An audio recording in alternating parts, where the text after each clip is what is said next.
From the center of the galaxy, this is ForceCenter, a show about Star Wars, pop culture, and the ultimate adventure, life itself. I'm Joseph Scrimshaw. I'm Ken Napzok. And I'm Jennifer Landa.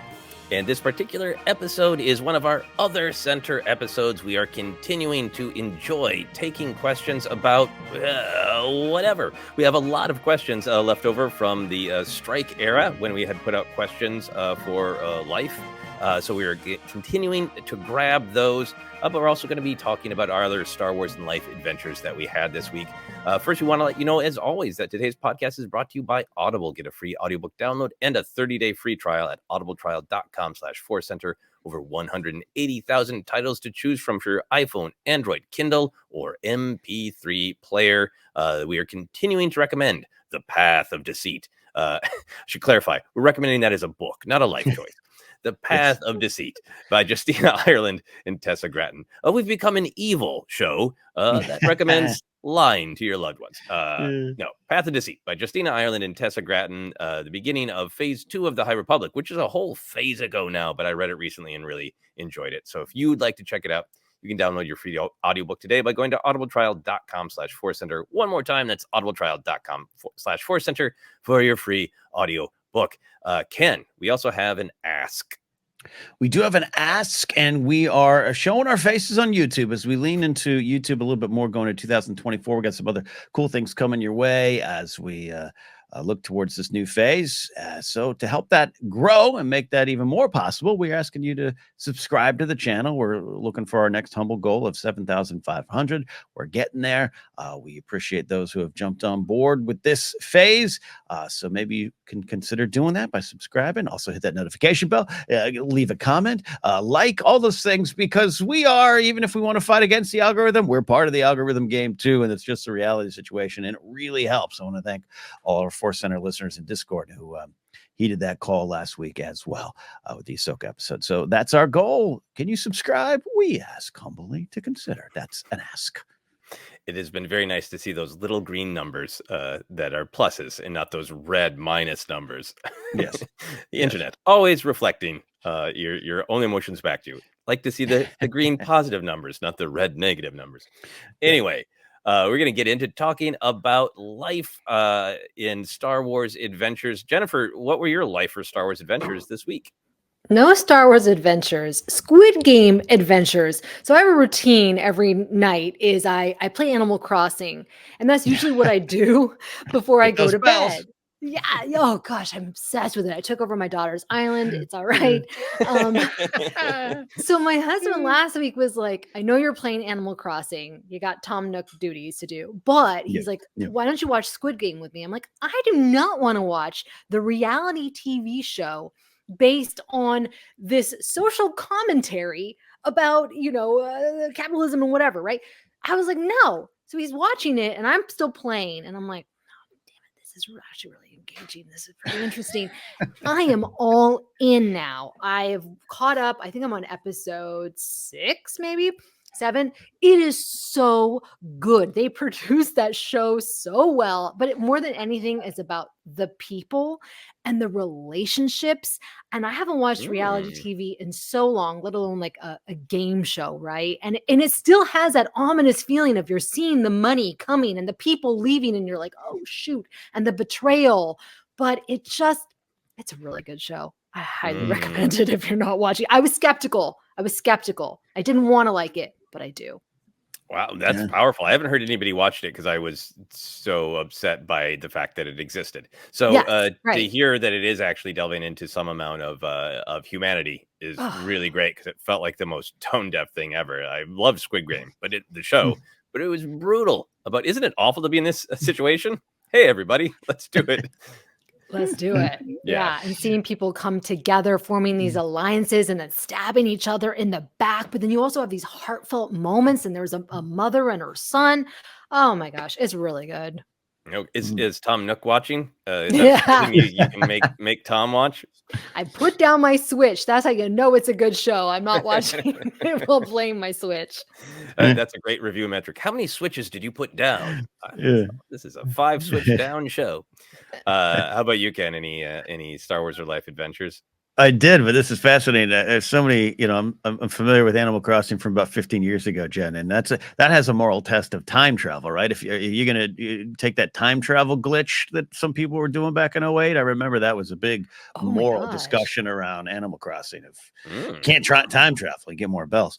No, I had I had a good Star Wars experience and a refreshing one after a bad week, just a bad week. It's been a bad. If we all just had a bad year, I just have those feelings. Challenging, very challenging. Yeah, but that's a good way to look at it because there's a lot of joy in that. And yeah, I had just got over a bout of COVID, my first. Yay! I finally won. I won a ticket, and it was very mild compared to a lot of other cases, but it lingered and it affected a lot of things. And I lost a job and had to cancel a stand-up show, and I just was feeling down. But I did have one gig I had to go do, and I was blessed to host this panel, LA Comic Con, about the artists behind your favorite characters in Galaxy Far, Far Away, and it was with a lot of the head of Lucasfilm hair department, Alexei Dmitriev, the makeup designer and artist, the sculptors and painters, the soft goods, Brian Mathias, who does concept art, and Chris Bartlett, who does a lot of droid building and droid acting. He's actually C-3PO in a lot of spots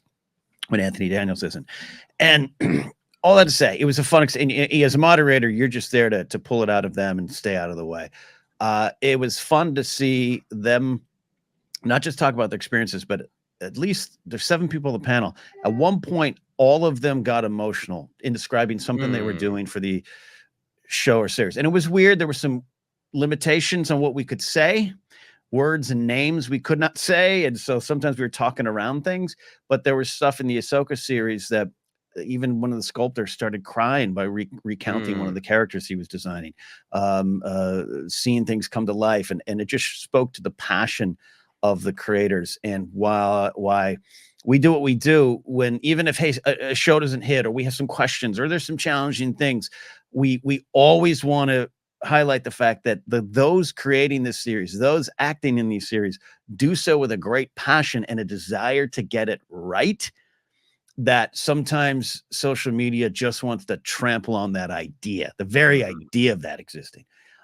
Doesn't mean everything's going to end up perfect or everything is executed great on screen. Totally get it. Always have got that. Never have not got that. But to see these people who are involved with it cry, not even holding back tears, crying about going, this is what that character meant when I sculpted or when I sewed, when I put the makeup on, because not just because I'm a Star Wars fan, I am, but I want to get it right. And it was moving. And then I also got to spend time at LA conventions outside of celebrations, Anaheim, Chicago, 2019, and London. I haven't been inside a convention hall in about 4 or 5 years. Obviously, some stuff happened in the world that kept us out of them. But I thought I haven't, even last couple of years going down to San Diego Comic-Con, I just went for a comedy show. I didn't go to thing, and they're busy. But I got to walk around both days. Saturday, I was there for a little bit, and Sunday I was there for more time. And to reconnect with the energy of people having these shared passions for a bunch of different kind of fandoms, seeing all the cosplay, a lot of Shin Hati, very popular cosplay right now. A lot of that, a lot of Morgan Elsbeth, a lot of that stuff. But just see that beyond even Star Wars, it was something I needed. I'd been disconnected from for a while, and it was a fun reminder. And I didn't buy anything, not tempted by anything. Well, there's a couple pins I was going to get, but I couldn't get a hold of, didn't have time. But it was just good. So it was overall good experience as we emerge from a complicated year, as you said, a challenging year. So it was a good reminder. Yeah, it's great. And I think you're so right, is that everybody has a right to judge the quality of shows and movies. And if they think a wig doesn't look good or that live action character doesn't look like that, great. But there can be this just boiling it down to this faceless they, or Disney got so-and-so's headpiece wrong. And to reconnect with, like, no, a human tried really hard. And of course you can disagree with the results, but please keep the human in your heart is so important. You speak on it a lot, Joseph, of like or dislike what you like, but when you start really assigning ideas and thoughts to the motives of the creators. Mm-hmm. Well, they clearly JJ went into Reddit. He did not. No, he didn't. And he or did. this person never saw Cad Bane in the Clone Wars or whatever. Like, yes, pretty sure they did a lot. Yeah, pretty sure they did. And this wasn't an easy decision. Yeah, like this was months and months and months and months of work. Anyways, all that to say, I'm going to repeat the point, but yeah, it was pretty powerful. Yeah.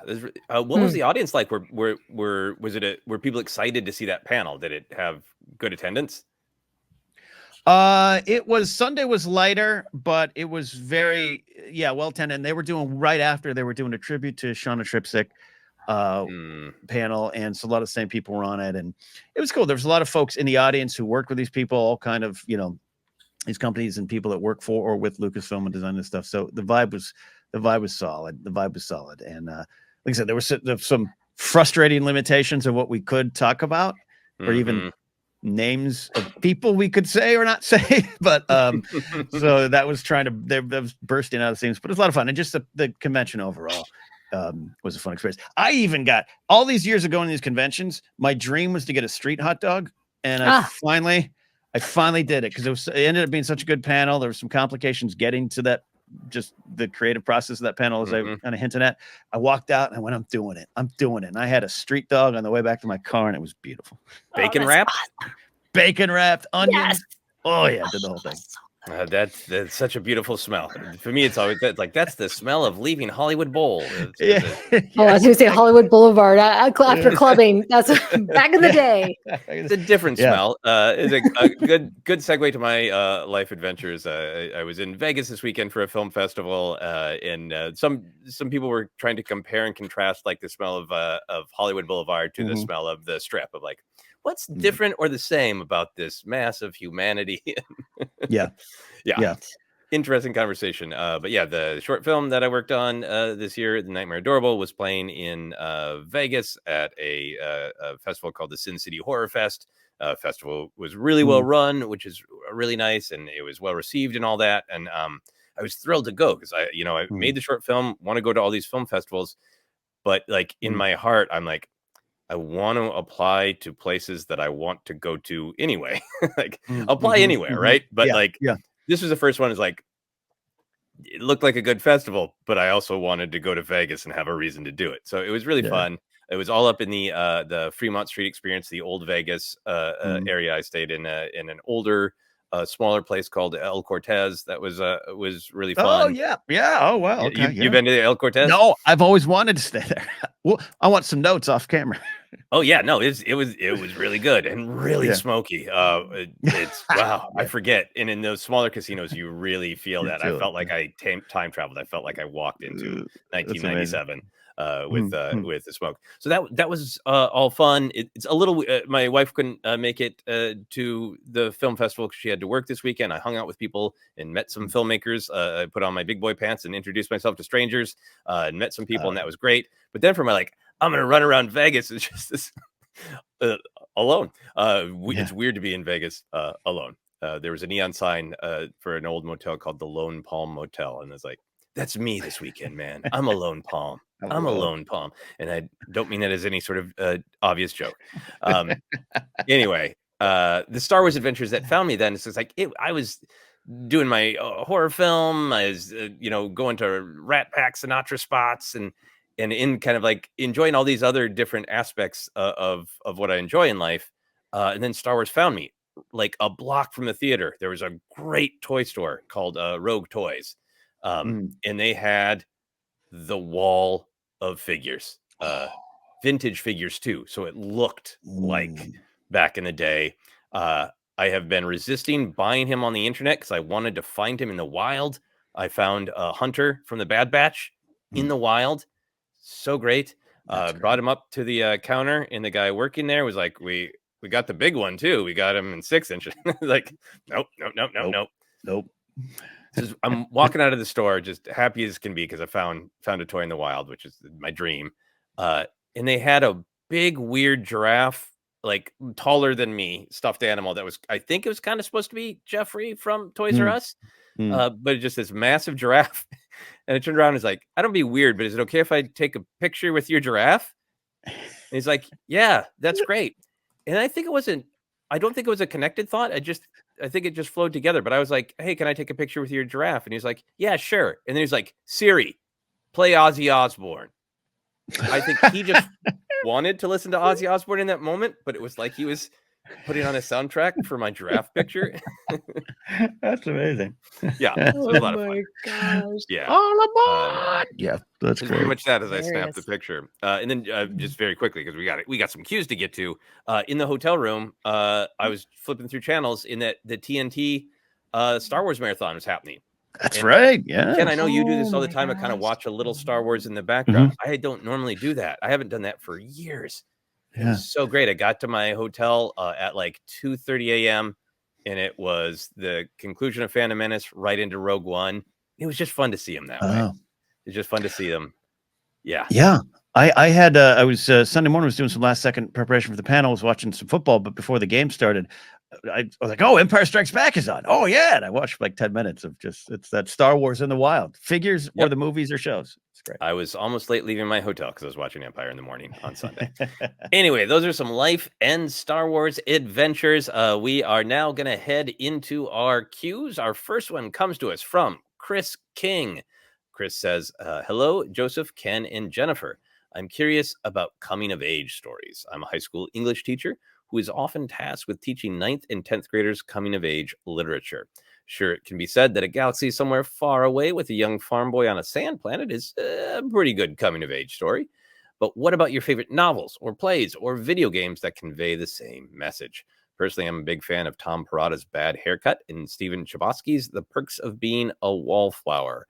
What are your favorites? Thank you for taking my question and for all your honesty and positivity. Listening to you all is always one of the best parts of my day. Thank you very much, Chris. This is a very kind and a great question. Ken, I believe you have some show and tell for the video side that you went and picked up physically some of your books. Yeah, I went with the books more than anything.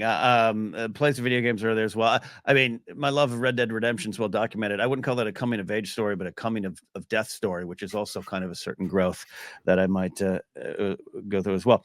I focused on the books because he mentioned Tom Perrotta, who wrote Election, and Election is one of my favorite books as well as one of my movies. And he has a book called Joe College that's great as well. Perrotta's kind of got a coming of age kind of a specialty in his skill set there.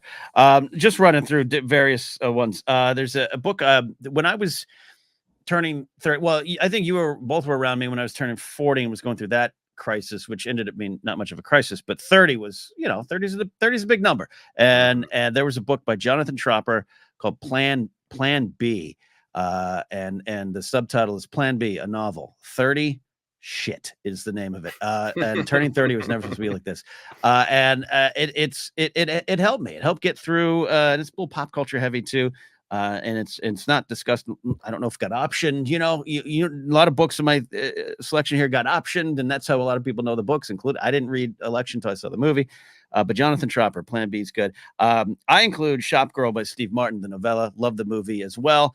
It's three people having their own coming of age lessons, and then the oldest character doesn't really fully learn it or change really. I really do love the book and the movies. It's powerful. And then I think it's a coming of age for Jesus. It's Christopher Moore's Lamb is one of my favorite books. Haven't read in a while, but the Gospel According to Biff, Christ's childhood pal. It's a kind of a fictional look at, Jesus had a best friend and you don't hear from him and why. And then it goes into a lot of the lessons as Jesus goes from 13 on to 30 and beyond to his death here and everything. And it's my writing partner, Matt Key, hooked me up with this one. And I got the Bible version. So it looks like you're reading the Bible.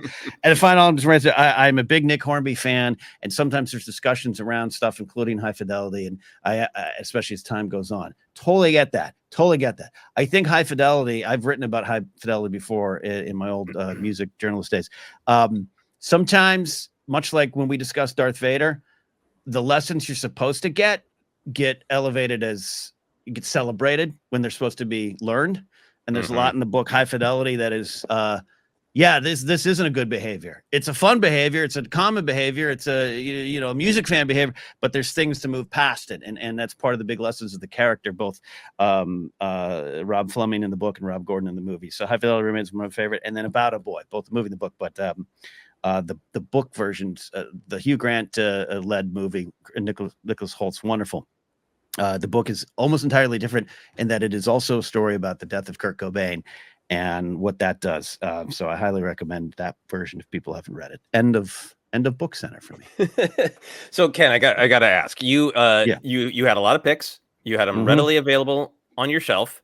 You are being time conscious, and you were rattling through them at a really great clip, getting to the point of almost like, is he going to start auctioning these books? They're for sale. Yeah.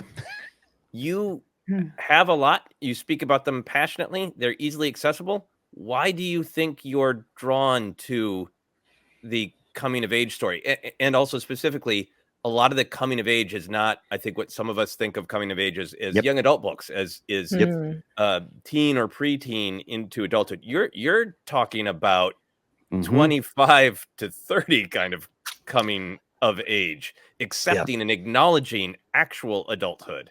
Why do you think you're drawn to those stories? I think it's because, one, I didn't get to experience a lot of that in my life. We've talked about the protective center. So I didn't have, like, I've never seen Stand By Me. I've never seen all that kind of stuff. I didn't experience that stuff. And I was therefore a late bloomer by default. And so wrestling with a lot of the emotions and not being prepared for it, stories like this kind of helped me see it and get through it. And then the lesson, you can continue to learn and should continue to learn. So that's why, and that era, when I was actually 10, 12, and 13, I wasn't reading. I was reading, Star Wars books or, Heir of the Empire, or which are their own kind of coming of age tales, obviously, as even Chris mentioned. So yeah, I think a lot of that kind of coming of age was later for me, and that makes sense. That the lesson would come a little bit later than it should, or start at least. Yeah, coming of a truly of emotional age, if you didn't get a chance to when you're a teen, that resonates with me. Jennifer, I think you and I both thought about this as movies. I had in my notes coming of age movies, and then I read Chris's question again this morning. It was like, oh well, damn. So I had a couple movies, but I also have a couple of books and video games. But I wanted to pitch to you. What do you have on your list, Jennifer? Yes, I'm ashamed that I misread this. And also, I was an English major, so I should have more titles at the ready. I don't. My brain is fried. But what I will say is that a lot of this comes down to like being a parent and introducing my kids to these coming of age stories. And so like for my daughter, she's been interested in graphic novels. So like Amethyst, Princess of Gemworld. But what I really want her to read, which is on my shelf over there, is Leia, Princess of Alderaan. That is one of the best coming of age stories I've read in a long time that resonated with me, an adult. But yeah, going back to how I misinterpreted it, I would say the thing about my kids is that like I grew up, and I didn't realize this until I was a parent. I grew up watching the Stand By Me's, the ETs, whatever, all these male protagonists. And I had no problem identifying with these characters. It really helped me a lot in my life.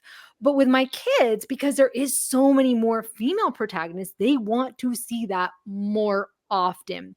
And so what's been happening is the newer Disney movies, Moana, Frozen, Turning Red. These are the types of heroes' journeys, and coming of age stories that they're really gravitating towards. And there's so many great ones. There's on Netflix, Wolfwalkers, or the new movie, not new, newish movie, Ruby Gillman, Teenage Kraken. Even shows like Monster High, Hilda. So many stories that can help my kids, because this is what it's about, like navigating those tricky social dynamics. Like when you're a young person, facing your fears, going on these epic quests where there's danger, right? But also showing these characters being active, because my kids are really sporty and like climbing trees, right? Showing these characters being active, showing these characters being brave, and eventually embracing whatever quirk or thing that makes them unique. And it's so cathartic for my children to watch these types of, this type of content. And thank goodness that there's so many. Now I just have to work on the book side of it. No. Asking for some more recommendations, Chris. Yeah, I really understand because I also think not that there aren't coming of age stories of all kinds, but since we were kids, young adult has become such a specific part of publishing, and has its own section in most bookstores and all that, and some of the Star Wars books that we've read over the years, like Leia, Princess of Alderaan, and Rebel Rising, all sorts of books like that they're young adult books. They're the Ahsoka book by E.K. Johnston. They are coming of age, like the world is rougher and harder than we thought, and how do we step into it and retain everything about ourselves and empower ourselves while admitting that the world's real complicated and hard. So I was like, I didn't have like young adult books, and the program that I was in high school had tragedy as its theme. So like when I was actually really needing these books, like 15, 16, 17 years old, I was reading Hamlet, which is a coming of age story, but from away. So I realized like one of the, like my sort of young adult book back in the day was Great Expectations by Dickens. And it was in that time where I wanted to read classics because I like that idea, but sometimes I was like, I want to like this book, but I don't really get it. And Great Expectations was one of those, like, how was this written a long time ago? This is this kid Pip who likes this girl is in lots of trouble, can't figure things out. Like I'm Pip, and I think that is so can be the power of coming of age stories, of feeling like, oh, I'm used to hearing tales of adults or tales of heroes who are already fully formed. And this idea of being able to step into the shoes of somebody who's not fully formed. Great Expectations was one of the first times that I got to do that. And I haven't revisited it in years, but it meant a ton to me. Here's a real strange choice. And there are some problematic parts of it. But It by Stephen King, I also read at a really, good time. In that book goes back and forth between adults with lives that didn't turn out the way they really wanted them to being young outsiders who bonded together. So it's a very different kind of coming of age story, but that meant a lot to me. Other one I will mention for video games is I was already an adult but still struggling. Ocarina of Time, the Legend of Zelda game. I think another power of the coming of age story is feeling a part of it, seeing yourself in it, like we're talking about.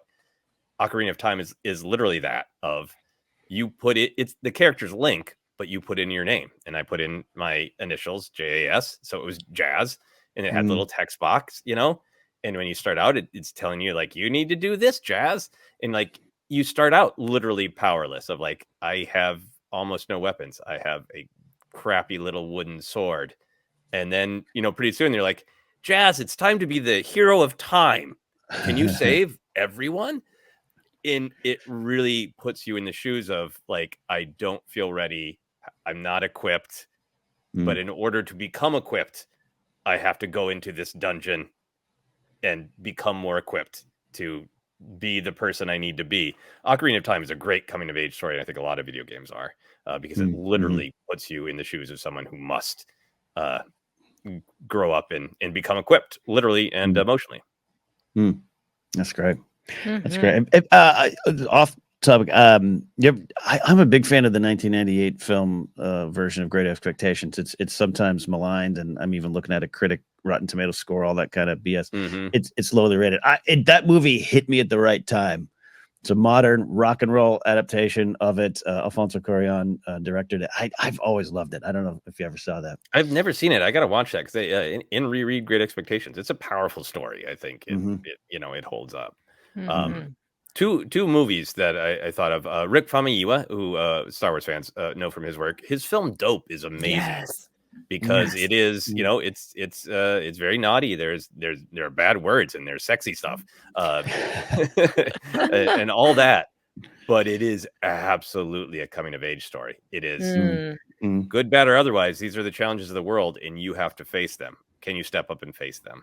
It's really powerful. And then I'll plug it any chance I get. It's a sort of stunted coming of age story, because it's about somebody who didn't get the opportunity to go through a normal process. That's all the more I'm going to say about that. Brigsby Bear. And if you've never seen Brigsby Bear, if you don't know about Brigsby Bear, I went to it in the theater because it has Mark Hamill and a bear, and I knew nothing else, and it was great. And it's a great, very different kind of coming of age story. I love that. Yeah, love that. I still got to see that. Oh yeah. Well, let me know. We can do another center on Brigsby Bear. There we go. All these years later. Any other thoughts on coming of age stories before we take a quick break? No, it's coming of age is an ongoing process. That's my lesson. Yep. Yeah, if you're a fan of Barbie, which I still haven't seen it, but America Ferrera's first film, I believe, Real Women Have Curves. Oh, that is a great coming of age story. Oh yeah, that's a good one. That's been so long since I've seen it. Sorry, I'm getting lost in thought here. But totally understandable. A lot to think about with the coming of age books. Well, those are all of our recommendations for reading, watching, and playing. We're going to take a quick break, and then we'll be back with one more cue. And we are back. We have one more cue to go in this episode of Cues of the Other. This one comes to us from Steve Nort. Steve says, "Hey, Other Center, what are your personal coffee habits and home brewing setups like?" For me, it's usually 2 cups a day, first thing in the morning and another in the afternoon to get me through the last couple hours of work. I use a V20 pour over technique with beans I buy from a local roaster and hand grind before each cup. I am clearly a little obsessed. Haha, says Steve. Thanks. Steve, this is a great question. Maybe one of the most deeply intimate questions we've ever faced here on ForceCenter Other Center.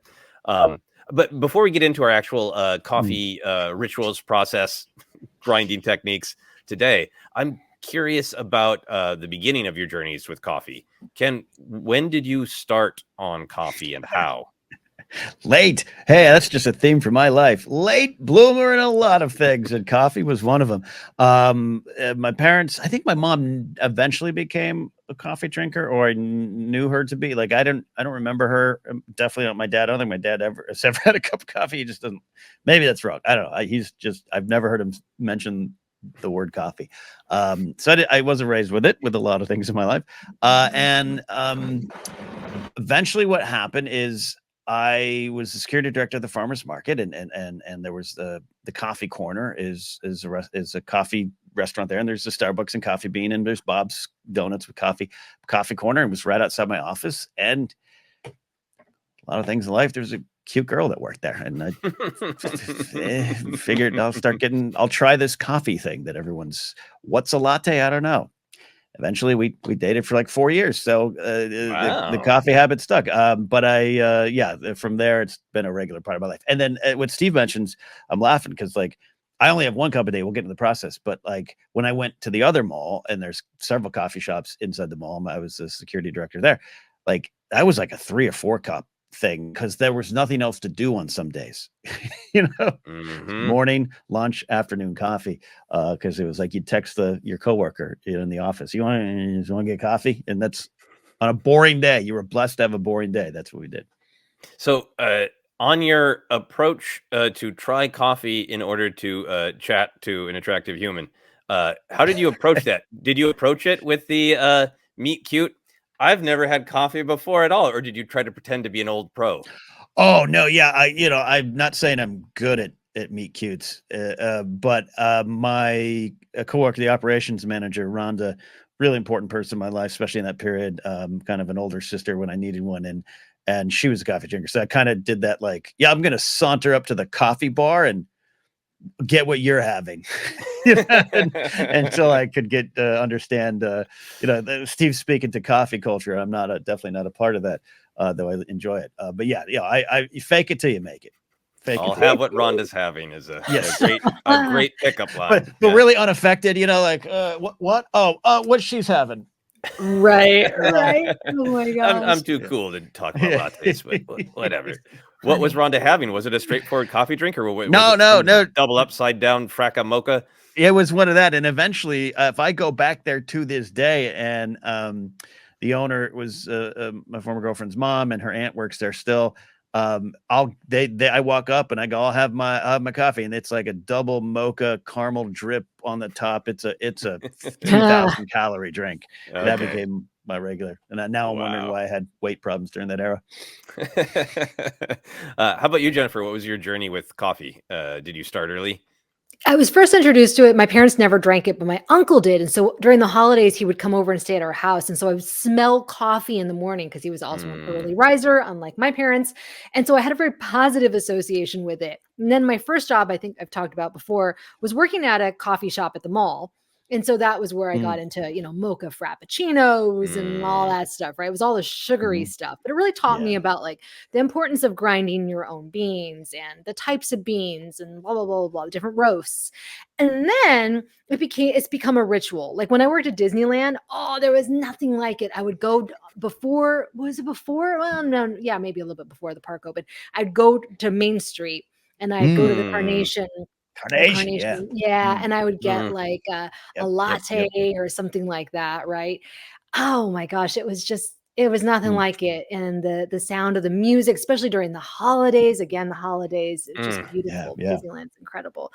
But now I rely upon it. I need it. And so I cannot start my day without it. As you guys, I'm just drinking this. I don't know how many hours. I don't even know how many cups I'm on. I don't even keep track of my cups anymore. It's probably like 3-4 cups.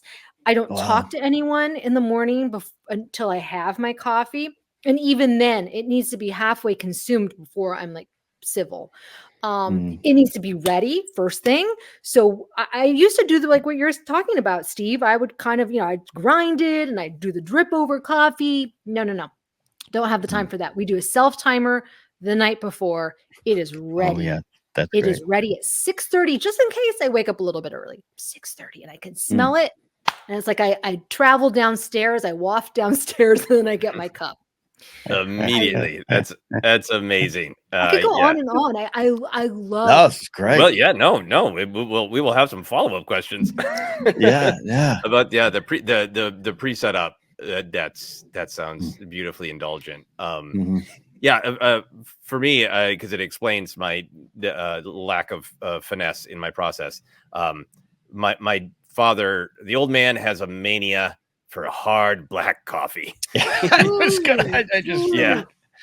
seems Minnesotan. It's very Minnesotan. He drinks it like he is putting gas in his 1950 Chevy panel truck. It's his fuel. And so he and my mom drank it. And for me growing up, it was just sort of like, it wasn't about like a choice or like you can this idea like maybe some people drink tea or some people drink coffee. It's like when you're an adult, you have a job and you drink coffee, and these are two true things. So it was just like, when will it happen for me? And then being a big fan of Twin Peaks and Agent Cooper, I was just like, I'm starting. There were a couple episodes of Twin Peaks. Like I want to drink along with Agent Cooper, and I made hot chocolate, and I was like, no. I was like, Dad, I want coffee, and he's like, well, great. And then in college, I loved like reading or writing in little notebooks at coffee shops, and I loved the sort of the romance of the late night coffee shop and the late night diner hang, and the sort of the Tom Waits version of drinking sloppy coffee given to you by a rude but heart of gold waitress while you write poetry. Like that's still coffee to me up to a point. I sip my coffee in the morning. Yeah, exactly. It's the bean overpour, the coffee of my soul. So it has a romance to me for sure, and then a practical place in my life as I've become addicted to it and needing it. So Ken, I want to hear about your process. What do you do these days? It is part of my routine. I have a cup every morning. I've just started a YouTube show on my channel called 20 Minutes of Coffee, but I started a little too late in the day at 10 a.m.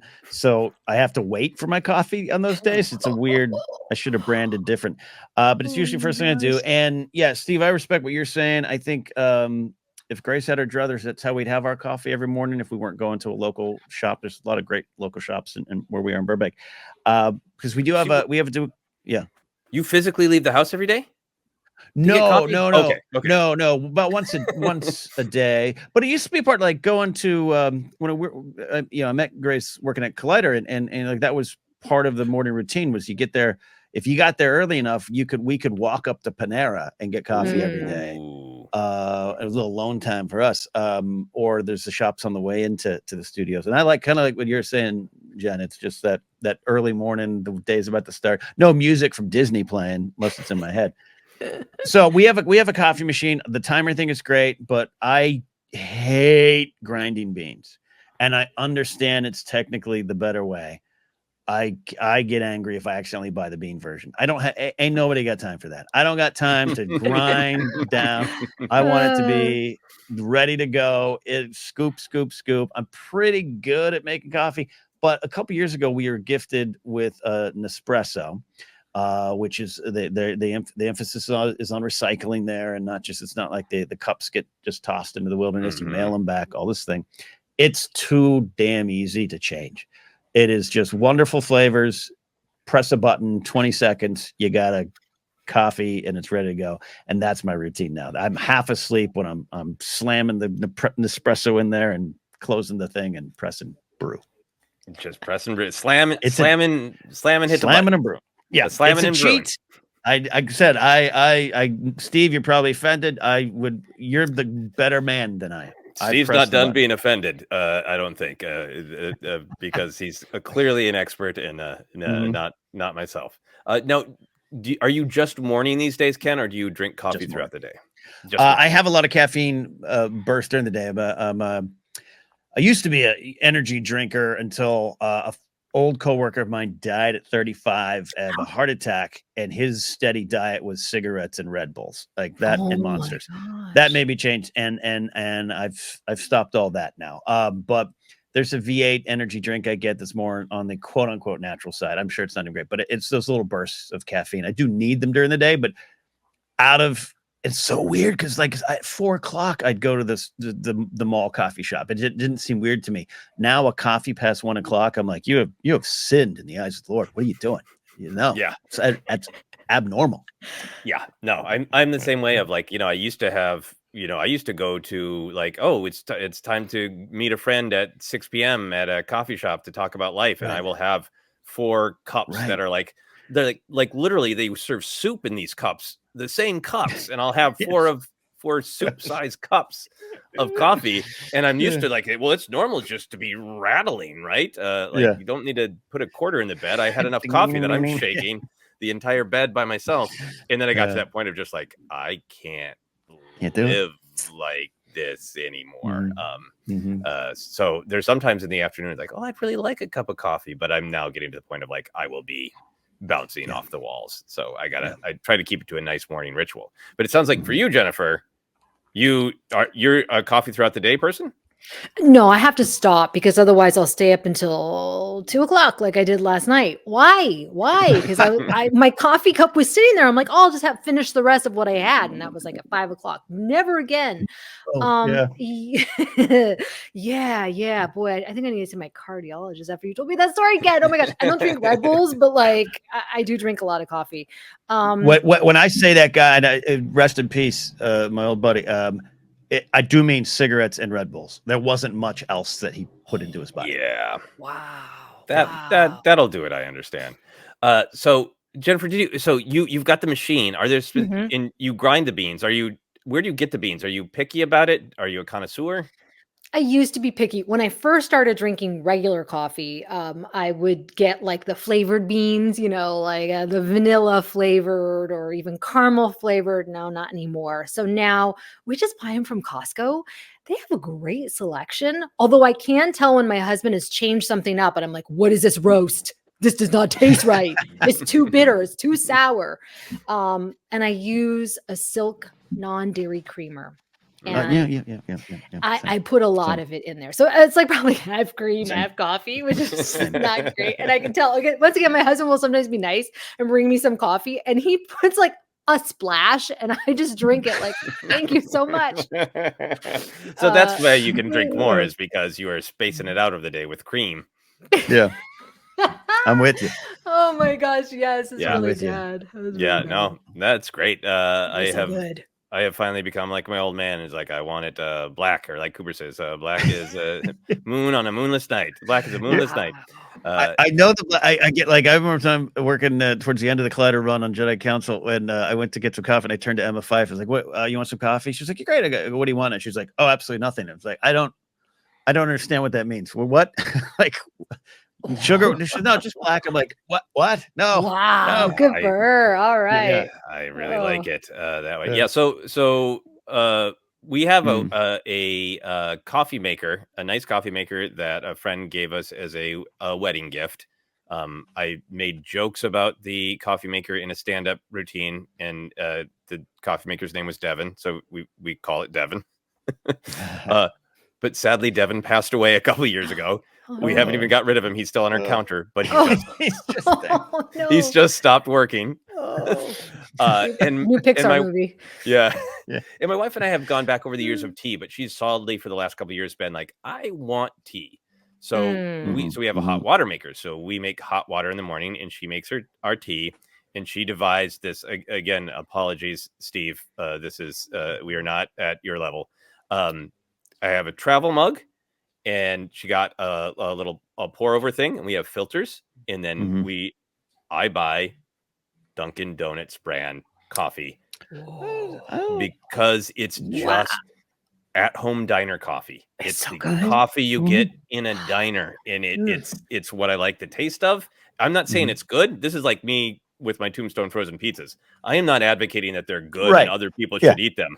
I am telling you, I have an addiction. But they have good coffee. They do. They good. They do. It's pretty good. I think it's good, and I think other people are like, ooh. But I really like it because it just does taste like solid diner coffee. Like I can have this at home. So that travel mug makes basically 2 mugs, and I drink that, and I cut myself off, and I try to get it finish drinking it by a certain time. So like it's a ritual. It's a morning thing. I try not to let it linger. Which is partially from going on tour sometimes and needing my body to be ready to go if at all humanly possible. At a reasonable time, get the coffee in there, wake up, have a tiny Chihuahua bladder, get it done. That's actually a question for both of you too. Is the speed at which you drink it? I get accused. Grace and I will go for our walk. We'll go get a coffee, and I'll guzzle it like it's a Gatorade. And I'm done. And she's like, "You got to sip coffee culture. You got to sip." And I'm like, "It's liquid. I'm down in this." And Jen, it sounds like Joseph, a little bit. You like you don't want to let it linger, but you're not super rush-lish to need to. But Jen, are you a sipper? I'm a sipper. I'm an enjoyer. It's a ritual. It feels like the only thing that's sacred for me. Like nothing is sacred in my house. My children go through my jewelry, my collectibles. My coffee is the only Stay out of mama's beans. Literally was like, that is my toy. I said that the other day. I was like, oh my gosh, this is really sad. So coffee, this is just like my moment. Mommy's time. I love that. But there is something to be said. Like if I get an ice, this is why I can't do like an iced coffee or like a matcha blended or something like that. I will sip it way too fast and then it's gone. And I would be like, you can on the walk. By that time we get home, that's it. It's gone. Especially if I'm doing it on ice, if it's a hotter summer day or something, like we're going for the walk, like that's and I'm not saying I'm right. I used to take a little bit more time at the mall. I'd sip. Take my time. I got in a huge fight at the mall one time in a stairwell with a cup of coffee in it, and it spilt on the guy. But that gave me an advantage. I felt bad. Oh my god! But yes. So every time that sip before you have to fight. I'm picturing that the brutal stairway fight in Casino Royale, but with a cup of coffee. It was a 4-level parking structure on the top, and it was this big 5-on-5 fight, and I was in a suit doing the coffee, and then I just was like, and the guy was like, ah! So coffee's helped me more ways than one. Yeah, there you go. Adventurous. Yeah, I try to sip, and then sometimes I realize that I've been sipping too long. There have been many moments right before recording ForceCenter where I slam a cup of coffee to clear it out of the way. Get ready. Yeah, same. Yeah. All right. Any final coffee thoughts or apologies to Steve for our Jennifer has a fancy setup, but not your eye. You're not offending him as much as I am, Joseph. I think you're okay, but I feel bad, Steve. But this is, I just buying from a local roaster. Yeah, that's hand grinding awesome. before each cup. I don't even know what a V20 pour is. Is that some technique? some a technique that we gotta V20 pour use? over technique. I don't. That sounds like some cool motorcycle that I've never heard of. Like, yeah, I got a V20 pour over. Yeah, I rode it out to the ocean. Isn't that what they have at what is that shop? Intelligentsia? You know the coffee shop? Oh, Intelligentsia. Yeah, isn't that like what they have? There's a spot in downtown near downtown Burbank that serves an Al Pacino. It's like a play on Al Pacino's name, and it's based on that. It's great. Yeah, there's nothing like it. Yeah. Okay, I'm googling V20 pour over, but okay, well that's not correct. I mistyped something in my searches came up with something about hepatitis. So let's move on. Oh, no. Clearly a very bad mistype on my part. This is what I get for Googling live. Okay. That's it. See, that's like Intelligentsia. Yeah, Intelligentsia. There you go. Right? Yeah, thing, and then they pour it, and like it takes forever when you're waiting in line. But at home, it's a ritual, I imagine. Yep. Well, that's really cool. Oh God, you made me think of it. Yeah. No, go for it. When the coffees take too long, I skip. I'll like in Starbucks. I'm always like, give me a tall, give me a grande, a tall and a grande cup. Is a little trick, so you get a little extra room, but you pay less. And I like to skip ahead. And when someone's like, oh right, like I don't disrespect the orders, I get it, but like if it's a long line at a coffee shop, just order a coffee and get the hell out of the way. That's my other tech.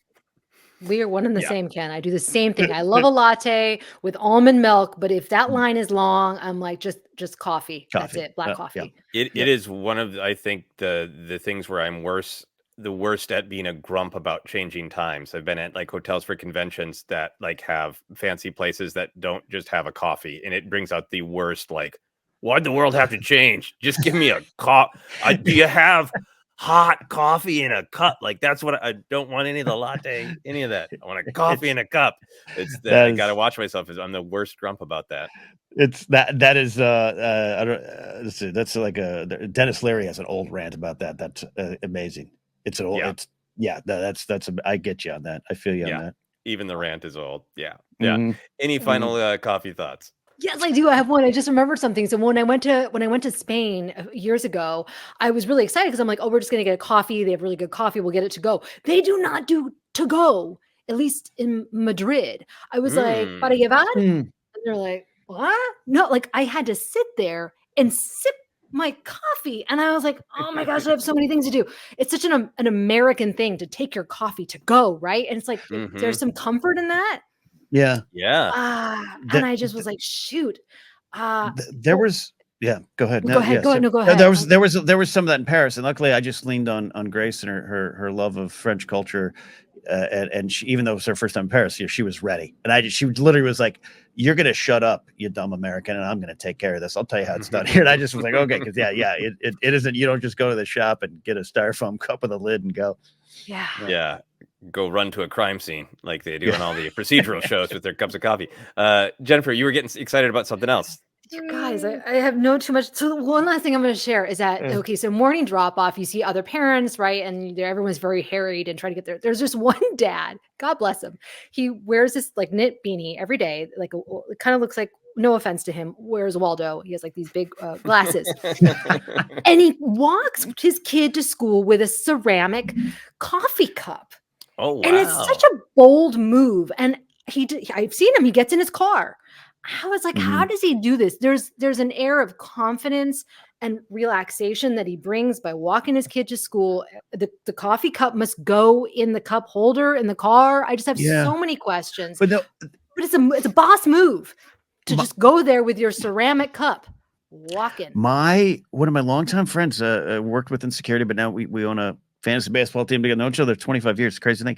He always just water, nothing wrong, but he would have a pint glass with a handle, and he brought that in the car.